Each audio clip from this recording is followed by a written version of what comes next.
Yeah, so thanks everybody for joining in today. We got a kind of a working session. So updates, the recent resources that we have available, announcements from folks on the meeting of cool exhibits that they want to announce out, and what new resources that we have available to everybody. So this is the IYRP exhibit arts-based meeting. So we're meeting here on May 4th. And thanks everybody for showing up. I just wanted to linger for a moment with all of us to start with on any exhibit highlights or updates that people have. So I took the exhibit up to Marin Saturday. Marin Agland Trust wanted to have it up there for their like day on the ranch type of a thing. Um, I was very aggressive. I had like 75 surveys printed off. I only had two people that actually read stuff. Most of it was they came when they played with the lamb that we had the wool on, took pictures of the kids with the mural. The kids spun the things and then they Mhm. left and we gave out coloring books. So I need to find an event where I can try to encourage more reading of the exhibit Mhm. more than just play and go. So we have our one postcard, but I'm also creating a series of 11 postcards to represent all of the 11 regions of the world. Do we want to somehow incorporate those? It'll be on the IYRP.info website anyway, but we can include it in this project as well. But if they take a coloring packet home, can we put a paper clip and include on the coloring packet a postcard and the little information sheet and things like that? Kind of as like a learn more, where to go. Yeah. Comment on that. So I had the most positive outcome was an older lady with two young kiddos looking like grandma and kiddos, but apparently not. So she's their guardian at an exhibit in a house of worship yesterday. So she was very engaged, and the girls were also. You have a photo of that.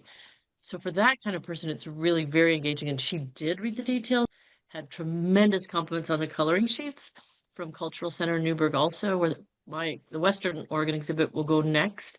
But I really strongly suggest that the font size increase. Mhm. The half-page cards that we have put in the exhibit are the font size is too small. And we do have some 8.5 by 12 versions of those because I had the same response on those like half sheets for the 12 themes. So we're going to be putting some of those in the mail. So that's a great comment and definitely one that I think all of us are sort of noticing. You're like, okay, I can't read that. I also put together a one page, what was a trifold brochure on Mhm. California rangelands specifically, because I wanted to sort of hit some of the things. And I took the center mural and put it as the cover of my brochure. So that way it tied it into it, had just bullet graphics on the bottom with how many acres of rangelands in the state, what percent of the state, those type of things. And of course, hindsight, I should have put a QR code to go to the website to learn more. So when I print them again, I'll add those QR codes. That's cool. Just since we're popcorning around, Annie and I just put together a list of like exhibit items that we send out to all the libraries in our area. And the title of the file is Exhibit Kit Resources List for Displays. So if you're looking for like the one page go-to, what am I forgetting? You can start with that and then add the things that we forgot or that you've added locally. But yeah, we're looking forward to getting all those out to folks. And they have the coloring pages, the sheet cut out. I just made like a couple half pages with like a really big QR code.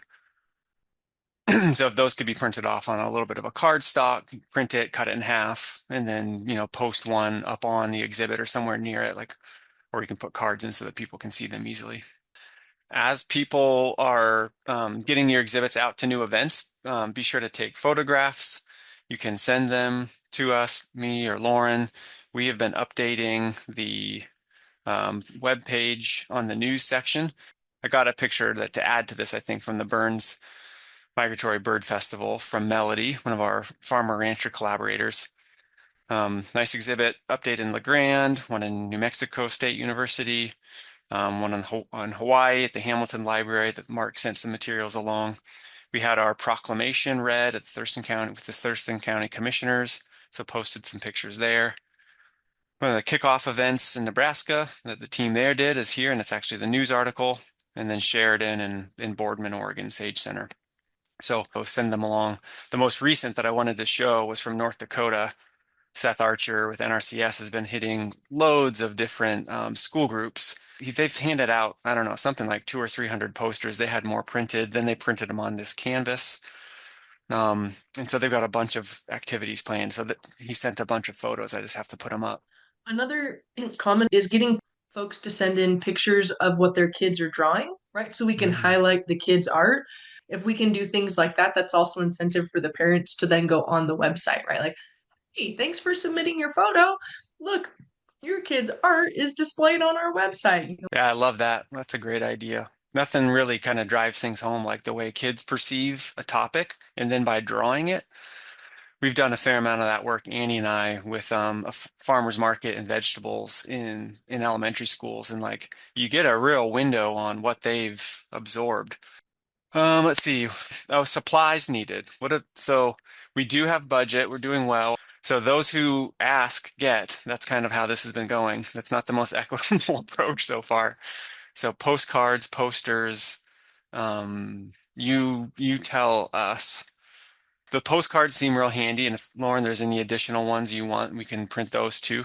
Yeah, and I might, Yeah, instead of doing the 11 regions, maybe I'll just recreate some that are the 12 themes. So I'll work on that. I couldn't agree more. Maybe we can get another round of mailers and just do like those larger size 12 theme IYRP infos, and then we can sneak the postcards in and just do another big round of folks to like everybody. We just had a bunch of stickers made too, so we could put those in there, and I think they're gonna be really cool. Maria put these Could we together for us. could we put those on the IYRP.info website as well? So we've got them in multiple places. Yes. I Those know, look so cute. super cool. Mm. Those are great. Yeah, those will be Lovely. Wow. fantastic. I want to Good. find out I'll how to include have those. stickers made. Or Steven, I want stickers, please. And then there's a Could we few more. Go ahead. could we use those for t-shirts as well? Absolutely. And these are all, I'll put this in the chat. They're all in our Google Docs in the shared folders. And these are some like image only stickers, so you can see what's here available. And then the other ones kind of have a little bit of information on them in terms of IYRP, the logo, of course, and then URL to get to the project and that kind of thing. Stephen, the image only ones, is there any way we could put at least the URL on them so that way there's a connection there? We Because definitely could. picked Yeah, some really cool ones. I looked at this, I'm like, those would be great, but nobody's gonna realize where they came what from. it is.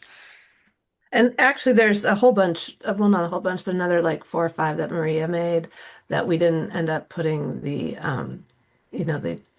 grasslands.org on there. But we could we could finish those ones out too, because then people have more choice about what to use. Great. Yeah, those are pretty fun. And I think the stickers they'll be another good hot item that we can hand out and catch people's attention. Probably everybody's going to want stickers, right? So we just get the logo, get them into the bags, get them sent. Okay, cool. Good. Good. Yeah, good. All right, fun. Um, all right. Anything else on supplies? Steven, People how are much do loving the the stickers posters, so cost? thank Oh no, go ahead, Annie Courtney. has a best estimate. Like Hmm. 150 stickers for $25 basically. So, but I also didn't order that many because I was like, oh, maybe we should see them first before we Yeah. put in a huge That's a order. good So, call. yeah. So, we'll see. Another thought that maybe we could consider is Redbubble or something like that, and it'd be money coming in, but that would mean that you've got a site that people could go to order their own if they wanted more.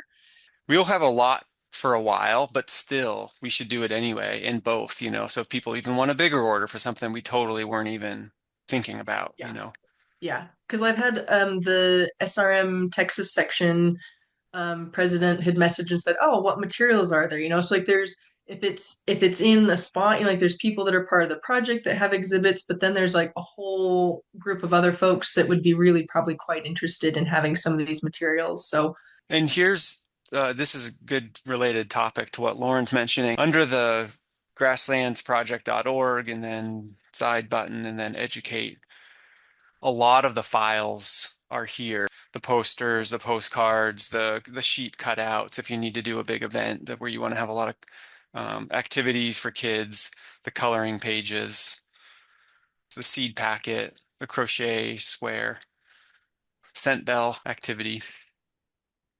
The only other thing is an update on the like on the packet for libraries and classrooms. I'm working on it right now. I got a couple of things done, so we'll have a couple of different. It'll be a packet with multiple different components.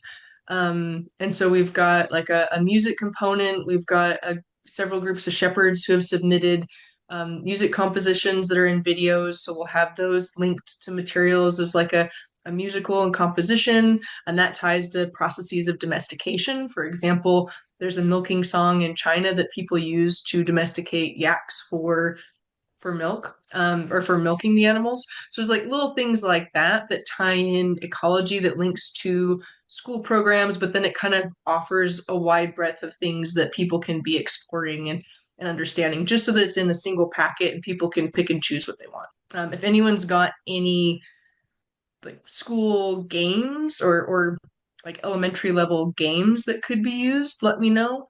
It's building material so that it can reach a range of ages. What's the venue intended to be? Is it mostly classroom or is it flexible to classroom or on farm? What do you think?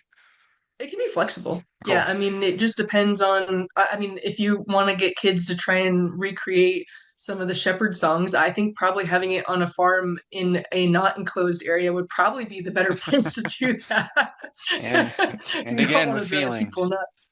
And so one of the things we're doing is having um, kids to press plants and then do like little compositions of what do sheep eat, like and thinking about what animals eat, what are the diversity of grasses and things like that. Hmm. Yeah, poetry would be great, Teresa. And we've got a little program we've built so far. It's intended for like a 50, well, let's say an hour and a half program library event.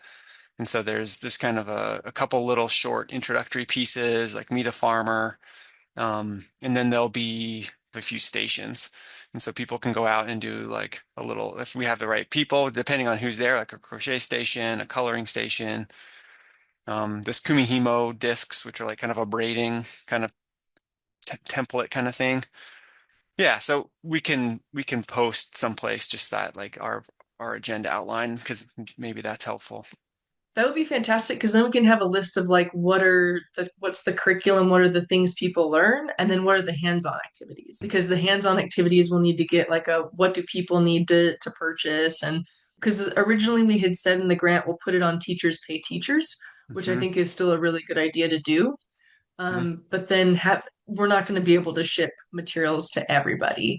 And it could just be like find a local, yarn store in your area. I mean, for those people who are in Portland, there's plenty of yarn shops, that people could Hmm. go to or teachers could go to. So I think just making sure we've got those resource lists of what can people find and use. My goal with what we've been creating is 30-minute segments so people can pick Hmm. and choose. It makes it flexible, so it's still cohesive, but it's flexible in terms of adaptability of how much time people have. And Um, Very cool. And I thought maybe like a break here, how a recent New Mexico event went. I see we have Amy. Was there a April 30th event? Yes, and we have lots of documentation, which we will share with you once we get it all organized. So Uh, cool. so yeah, we had a exhibit opening with a talk by photojournalist Michael Bananev, and it was amazing. It was a really good talk. And I That's noticed that great. because of the location of the exhibit being in a library lobby, I think a lot of people who were just wandering through kind of stopped and listened in a way that might not have happened if it had been in a, more of a regular lecture hall. So that was cool. Any major highlight? I can't help but ask. Well, I would say the number of people who participated in the Q&A at the end, I thought was impressive. We probably had 14 questions, and they were all like really good, appropriate questions. Mm-hmm. That's great. Yeah, even a little summary of notes from your takeaways could be real helpful for reporting, the kinds of Okay. questions Yeah, I people will were do that. asking. Yeah, not like comprehensive, but Right, just kind of a notes. Yeah. well, thanks. Yeah, that's exciting to hear. And if you have any photos, we can post that on news. Well, let's see, a few comments here on evaluation. We did get some good comments back. So if people on the call don't know, we just went through our annual review for Western SARE, and our report was approved, so that's positive. They were impressed, which was good. They did encourage us to, in the next phase of the project, to be real attentive to our impact documentation.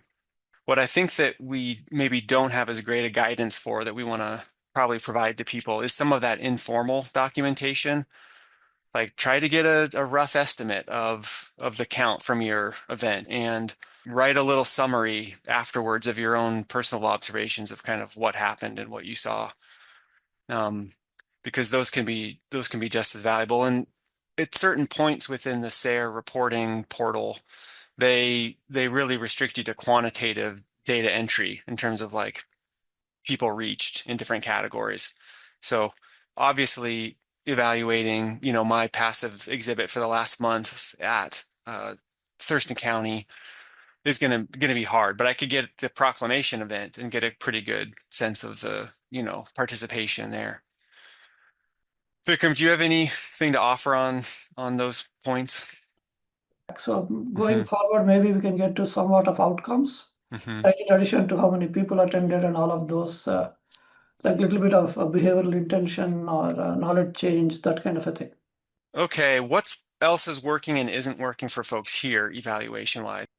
Yeah, and I'd love to learn suggestions because I'm gonna for sure have this at our county fair. And I think we 75% chance for sure we'll have it at the state fair. So I'll have some big venues. I won't always be with it, but when I'm there, I want to try to find some good ways that I can stop people. And Hmm. how much are people trying to target some of those folks to get a survey? Those are tricky locations. I mean, I don't know however many other people have staffed county and state fairs in the past, but it's not like they're showing up at a library because they've self-selected to go and do something edifying or go to a museum. It's not to say that people don't go to learn at fairs, but it feels like the attention span in my experience from 2016 going to our fair year after year. It's tough. So we'll put out books on tables and like board games so that people, when they're exhausted, they just stop and sit down. And then things for kids to do in addition to the exhibit so that they're stopping and slowing. And then when the kids are engaged with something, then the parents become accessible. We There's, also talked about doing yeah. and advertising it, come and make granny squares and thinking of making, if we can get enough squares made, maybe a quilt to donate to local hospital or something. Having some targeted times where we can have an activity around it, not just the walking through the exhibit building and you see it. Yeah, that's a great idea. And if you can get onto the exhibitor's guide for an event like that, then people will know to show up. What else? Thanks, Trace. You see that? See ya.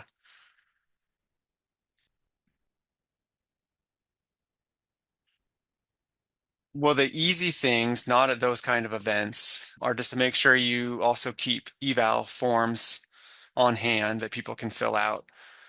One piece of advice I would offer too is to like memorize a few of the questions off the written form in the intercept survey so that when people come through, you can kind of just ask something kind of casually. So it's a little more conversational because we can always translate that material onto an evaluation form afterwards once a person leaves and then just tuck it in a folder.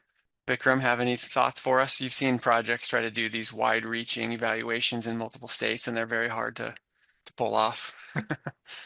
Yeah, as I shared at the beginning, right, last year also, keeping it simple, right, easy to follow steps will be most powerful. Yeah, even the plan, right? We have a simple plan, distribute the surveys at the events and Vikram, with the education packets, one of the things, instead of surveying kids, would be the idea of asking the educators to fill out some questions. yeah, so we have to make it clear where the data is coming from. So it is a teacher's, educator's perspective of what could have worked for their Mhm. students. So if we add that context into the reporting, then I think it's good. Thanks for that reminder, Lauren. I'll just loop the three of us together and we could pick one of the forms to modify and then make that teacher version. Yeah, thanks for those. And then just where and when you can build in time in the program for people to fill the form out. It's night and day when you actually give people and say, hey, we're all going to now just fill this form out. It's going to take like 4 or 5 minutes. There's the box right here. Fill it out when you're done. But if you're able to actually physically hand out the evaluation at an event, then do that, because that's always the most successful for me when I'm doing, extension workshop. Yeah, that's a powerful strategy, Stephen. Like, thanks for reminding us, because yeah, if it is a part of the agenda type, then they're already kind of prepared, right? Like 1 hour or half hour. But if it's after the event, then almost in all of my surveys, the response rate is very low, because at that point of time, it becomes a part of the program, right? Mm-hmm. Okay, so all those files are attached in the email in the event. I wanted to look at the hashtag social media strategy. And so I'm sure that a lot of people are in the same place that I am, which I'm not a great social media organizer or like agitator, but it's pretty straightforward. So those of you who use it at all, if you have any social media handles, if you want to pop those in the chat and then cross-link where it makes sense. The pieces that are worth paying attention to are these kind of focus areas when you're messaging. These are obviously derivatives of key IYRP messages around livelihood, economics, habitat, land conversion, cultural values of these landscapes, the ecosystem values and services. So messaging to a specific topic is definitely useful, when you're using a social media post. When we're just posting an event on Facebook or someplace, just include the hashtags that we're asking you to use. It's really easy. Actually, we had really long lists before. We kind of circled up and simplified those down to like a really focused list. This is an example right here, and then I'll show you a few more options. But IYRP 2026, IYRP underscore SARE, not a dash. You can't do hashtags with a dash. It has to be underscore. Grassland poetry, kind of like putting in the medium that you're working in or that you're posting in. Maybe it's a grassland event, let's say, or grassland art or photography. And then something more that's going to get a lot of hits. Food security was one of the top hitting ones. Biodiversity. Habitat. What the important point that Lauren and Elena pointed out to us was we want a couple that are basically link us together, and that's these two. So use them all the time. IYRP SARE is our umbrella. That's what we're all part of course. And then IYRP SARE lets us search for this project in particular. And then below that, you just have choices, and you can make variations on these. You don't have to stick with these. These are just examples. But this one's clearly linked to like the medium that's kind of being utilized. And then this one's like a specific topic, of course, right? You can invite people to collaborate on a post. So if they accept, like if I invite Steven to collaborate on something, if he accepts, my post will show up on his feed as well. Or I can tag Steven, and whether he accepts it or not, it would be findable, but it may not show up on his. Okay. And also, if you have any links you want, put it as the first comment and then pin that comment. Yeah, you'll be penalized. Like Or a you, URL, don't put it in the post. yes.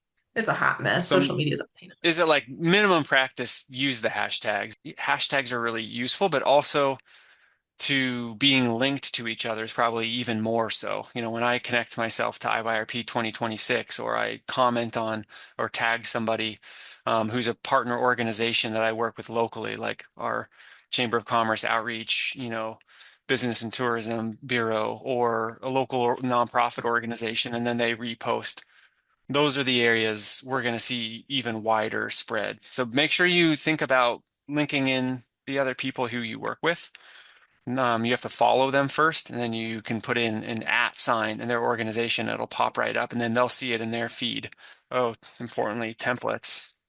So if you go to this link that I just put in there, it says social media, but it's also all the template files from KR Creative. So check that out.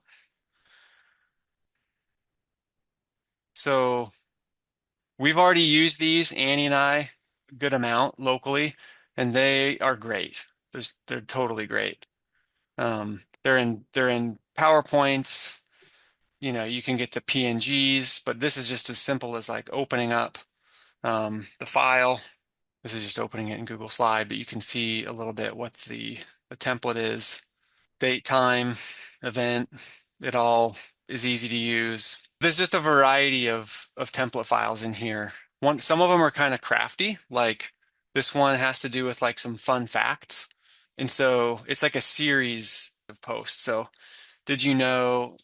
So a series of these go through fun facts. And so people are kind of drawn along. And then there's this kind of, okay, now there's an exhibit coming up sort of at the end. So kind of fun. If you go to the kind of the home page of the link that I just put into the chat, you can go to the kind of like catch-all resources. So instead of 5 folders with titles you have a hard time reading, you can just go in here and click on any of them. You could kind of lead an event with like a featured species kind of information. So this is another set of resources where there's a bit of information on some of the major species that are in the illustration itself. There's a couple kind of the real resources, and then these flyer poster postcard components. Not too overwhelming, and they're all in file types that you can access, whether PNG or PowerPoint. So, go ahead and just kind of click through those and access what you need. And really easy, cut and paste, you're done. It looks really good. I think when it looks good and you use these, you'll find people they'll run with them. Stephen, what were you putting in the coffee shops? Were they the flyers for the kiosk events, or were they just like educational on their own accord, directing people to the website? Because that could be really nice to have as well. We were posting this one. I'll share. We did this. We have a May 28th event at City Hall, but this comes in a poster version that's taller. It's 8.5 by 14 inches instead of 8.5 by 11. That looks great. Andrew, we haven't heard from you yet. We're glad to see you in. I'm not sure if you're close to your computer, but I give you a chance to chime in. Thank you for sending the cards directly to Sage Center. Absolutely. I think they appreciate that. And I check in with them every couple weeks. But they have an educator that goes to the schools too. If Go there's ahead. summer programs at the library, Andrea, that'd be great. Or just starting in the coming year. They actually have a classroom there as well at Sage Center. So it's very well set up. Well, thanks for being so organized with tracking multiple events in coordination with those Oregon exhibits. Mark Go and ahead. Jill, how are things in Hawaii going? Okay, I guess. I mean, I'm not on campus, so it's hard for me to check in on the display that we set up in Hamilton Library, but I was planning to touch base with the communication director at the Hamilton Library just to check in and see how things are going there. The kit materials came to my office here after I returned and had already set up the display, so I had to I sent everything to her. She just got the box. And she's like, well, what do I do with all the knitting stuff? So, I just told her to put it out on the shelves and whatnot, but was kind of concerned that the knitting needles and all that might just disappear. Anyway, I've got to check in with her. I got to contact the Paniolo Preservation Society and make a plan to set up the display. That's great to hear. Don't worry too much about the crochet needles. They're not too expensive. Mark, let me know if I can help on the 7th, setting up at Paniolo Preservation. And then I did speak with the executive director at Paniolo Preservation Society, and we're going to collaborate on the poster/art contest. But it's probably going to come August, September-ish because of school timelines, things like that. So I'll let you know. And I found the posters and I was wondering if there was like a template for a contest or something. What do we have? We have the film showing. There's a bit on like photography contest. There's a good toolkit file from Jordan Freeman. That educate page is a good spot for those items. There's been some inquiry and questions of whether we could expand it to a poster contest slash art contest, which the art could be photography as well.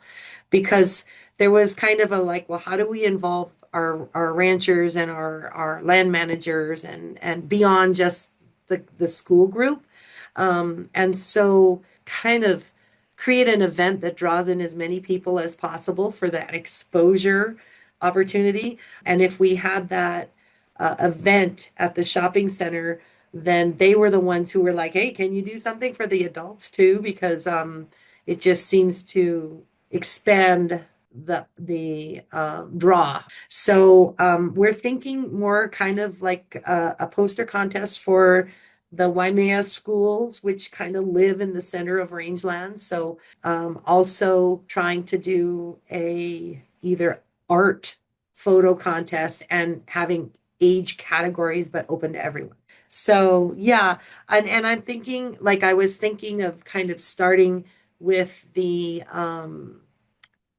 announcement and the opening up for submissions in August, and then maybe like a September 30th event.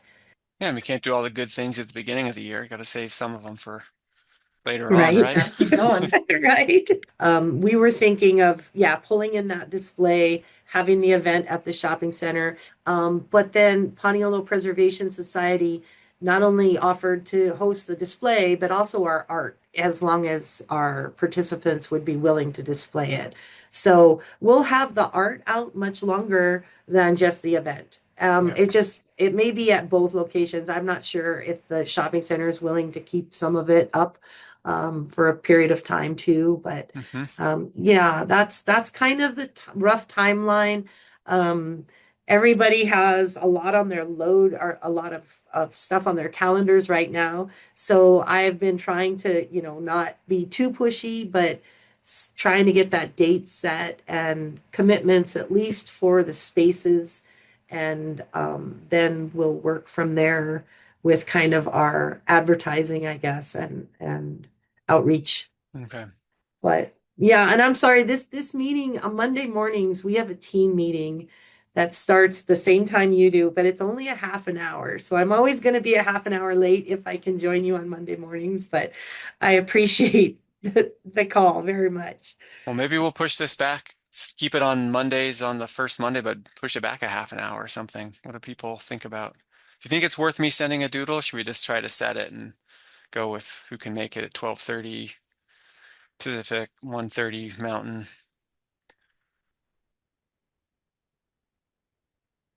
Works for people here, so this is probably not the people I need to ask, right?